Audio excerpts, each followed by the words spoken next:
انسان جب تک بار بار اللہ کی ہدایت نہ مانگے تو گمراہ ہونے کا بہت ڈر ہوتا ہے۔ ہماری عقل بہت گمراہ کن چیز ہے۔ جن بنیادوں پر چیزیں قائم کرتے ہیں وہ بنیادیں بھی غلط ہوتی ہیں، پھر نتائج بھی اکثر غلط ہوتے ہیں۔ مذہب میں ہر فرقہ چاہے اچھا ہو یا برا، گمراہ ہو یا ہدایت یافتہ، ہمیشہ نہایتی منطقی دلائل سے اپنا نظریہ پیش کرتا ہے۔ اس کے معنی یہ ہے کہ منطق سے آپ ہر چیز کو ثابت کر سکتے ہیں۔ اصل بات یہ ہے کہ بنیادی اصول صحیح ہونے چاہیے۔ آپ جتنا منطق استعمال کرنا چاہیں استعمال کریں، لیکن جب تک بنیادیں صحیح نہ ہوں تو وہ ایسا ہے جیسے کسی عمارت کی بنیادیں صحیح نہ ہوں۔ اگر بنیادیں ٹیڑھی ہیں تو پھر پوری عمارت ٹیڑھی ہو جائے گی، اگر بنیادیں صحیح ہوں تو عمارت بھی صحیح ہوگی۔ جو لوگ اپنی عقل سے کوئی چیز نکالتے ہیں اس میں بہت خطرہ ہے کہ وہ چیز بالکل غلط ہو۔ اس کے لیے اللہ کی طرف سے ہر وقت انسان کی ہدایت ہونی چاہیے۔ وہ اس استغفار میں بھی ہے، سورہ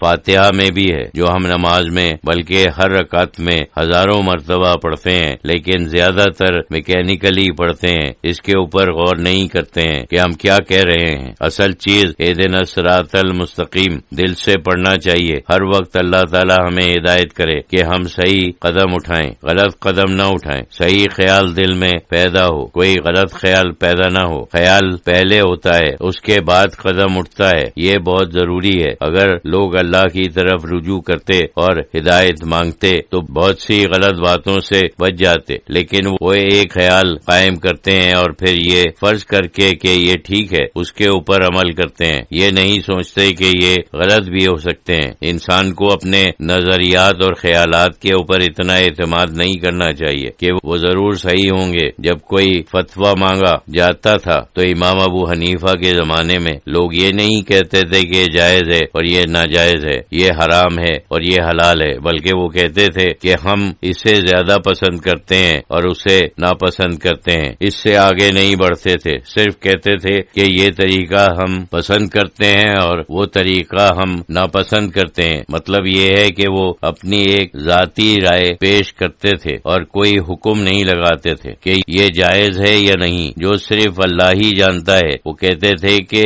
ہمیں یہ طریقہ پسند ہے، یہ ناپسند ہے۔ امام ابو حنیفہ کی کتاب الاثار میں بھی یہی بات ہے۔ فتوے کے آخر میں لکھتے ہیں اور بھی شاید لکھتے ہیں ولا عالم بالصواب، میرا خیال ہے وہ بھی میکینیکلی لکھتے ہیں کیونکہ عام طور پر اسے ثوابی سمجھتے ہیں، کسی اور بات کو سننے کے لیے تیار نہیں ہیں، لیکن ان کا مقصد یہی تھا کہ جو کچھ ہم نے لکھا ہے اللہ بہتر جانتا ہے کہ صحیح ہے یا نہیں، صحیح بات تو اللہ کو معلوم ہے، مقصد یہی ہے۔ خطا اور ثواب اس طرح ہے جیسے کوئی ٹارگٹ یا ہدف ہے، اس پر مارتے ہیں، ٹارگٹ کے اوپر گولی یا تیر لگتا ہے تو وہ ثواب ہے، جو نہیں لگتا وہ خطا ہے۔ جب وہ کہتے ہیں واللہ عالم بالصواب تو اس کے معنی یہ ہے کہ اللہ ہی کو معلوم ہے کہ جو بات ہم نے کہی وہ واقعی صحیح ہے، ہمارا تیر ہدف کے اوپر لگا ہے یا نہیں کہنا آسان ہے، لیکن سمجھنا بھی چاہیے کہ ممکن ہے میں نے غلطی کی ہو۔ یہ چیز ہر وقت سوچنا چاہیے کہ انسان سے غلطی ہو سکتی ہے، اکثر و بیشتر ہوتی ہے۔ یہ چیز دل میں ہونی چاہیے کہ جو کچھ ہم نے رائے قائم کی ہے، جو منصوبہ بنایا ہے، ممکن ہے کہ وہ غلط ہو۔ اس وجہ سے اللہ سے ہر وقت ہدایت کی دعا کرنی چاہیے، بہت ضروری اور اہم بات ہے۔ اسی وجہ سے اللہ تعالیٰ نے فرمایا ہے کہ تم ہر نماز میں بلکہ ہر رکعت میں اہدنا الصراط المستقیم پڑھو۔ ہمیں ہر وقت اس کی ضرورت ہے۔ اگر لوگ ایسا کرتے تو بہت سی غلطیوں سے بچ جاتے، لیکن انسان خود اپنے جذبات سے مغلوب ہوتا ہے۔ اپنی عقل کے اوپر ایک قسم کا غرور ہے کہ میں نے صحیح بات سوچی، یعنی اپنی سوچ کے اوپر ایک بے جا ناز ہے، یہ تو اللہ کے سپرد کرنا چاہیے۔ انسان کبھی کبھی کچھ فیصلے غصے میں کرتا ہے، اس وقت بھی فیصلہ خطا ہی ہوتا ہے، ثواب کم ہی ہوتا ہے۔ کبھی حسد میں فیصلہ کرتا ہے، اور بھی بہت سے وجوہات ہوتے ہیں کہ انسان کے فیصلے غلط ہوتے ہیں، کبھی صرف جہالت کی وجہ سے، کبھی صرف بدظنی کی وجہ سے۔ جب ہم سمجھ رہے ہیں کہ سامنے والا ہمارے خلاف ہے یا اس نے یہ بدنیتی سے کیا ہے، حالانکہ واقعہ ایسا نہیں ہے، بدظنی بھی ایک وجہ سے ہے جس کی وجہ سے